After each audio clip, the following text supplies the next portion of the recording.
Let's begin.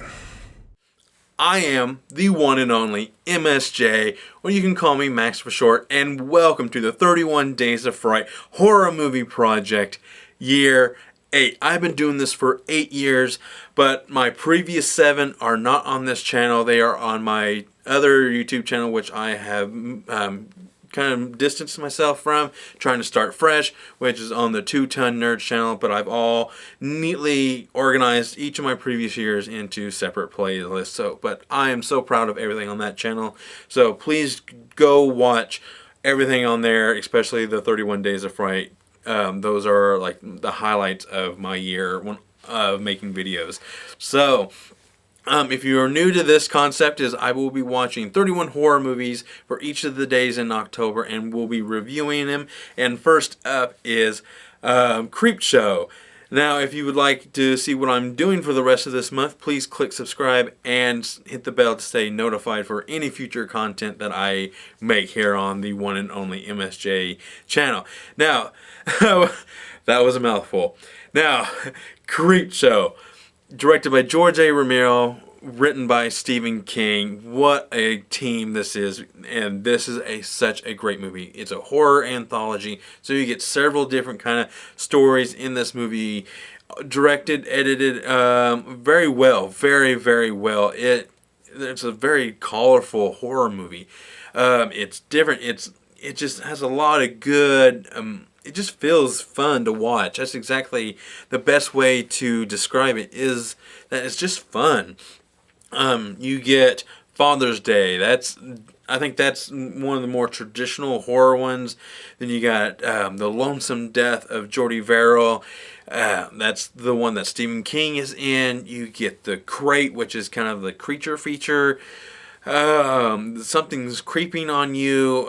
That's the one that is like truly, like, makes your skin crawl, because it has to do with cockroaches kind of invading this germ-free space, and it's just driving this guy insane. And my personal favorite now is Something to Tide You Over, starring Ted Danson and the great actor Leslie Nielsen. He is so good in that. My personal experiences with this movie is, when I was a kid, the only one that I really truly liked was The Lonesome Death of Jordy Verrill, where Stephen King's character, he comes across this meteorite and he touches it, and he immediately starts to kind of spread this weed across everything. I mean, on the walls, himself, the TV. It's just like, it's spreading and spreading and spreading, and it just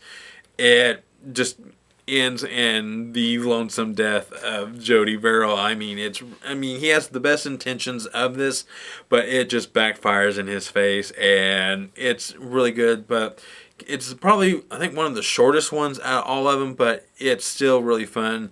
Like I mentioned, my favorite is Something to Tide You Over. It's just about Leslie Nielsen's character kidnapping or forcing Ted Danson to dig his own grave, and while the tide is coming in, and he drowns, and while at the same time kind of forcing him to watch another person drown. I'm not going to kind of spoil anything anyways, but it's a lot of fun.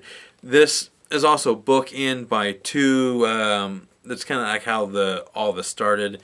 Is this kid who's just really into comic books, and his dad just thinks it's like very, like, just terrible form of media and throws it in the trash, and that's kind of where this starts, with him getting really mad at his dad, and that's where it ends, is with him kind of taking revenge on him, and it's just a lot of fun. I just love this, and it's a good one to start this year, especially the Scream Factory release version of this. It has a lot of good special features, and it looks so good. I've always watched this on DVD, and it looks good on DVD, but now it looks spectacular. So I have a rating scale: 1 being run-of-the-mill horror, 2 best watch with the group, 3 helps move the horror genre forward, 4 helps move the horror genre forward, and 5 just being a horror classic. And Creepshow is an obvious 5. It is a horror classic. Ramiro, King, Tom Savini behind the scenes with special effects. I mean, you can't get any better than that. So please seek this out if you have not seen it. It is a great horror anthology, one of the best, if not the best. I think my personal favorite is Trick or Treat, but this is still 1-2 tied with that. So that's all I gotta say. Like I mentioned, please click subscribe and hit the bell. I cannot wait to see what this month has in store for me, and I will see you tomorrow.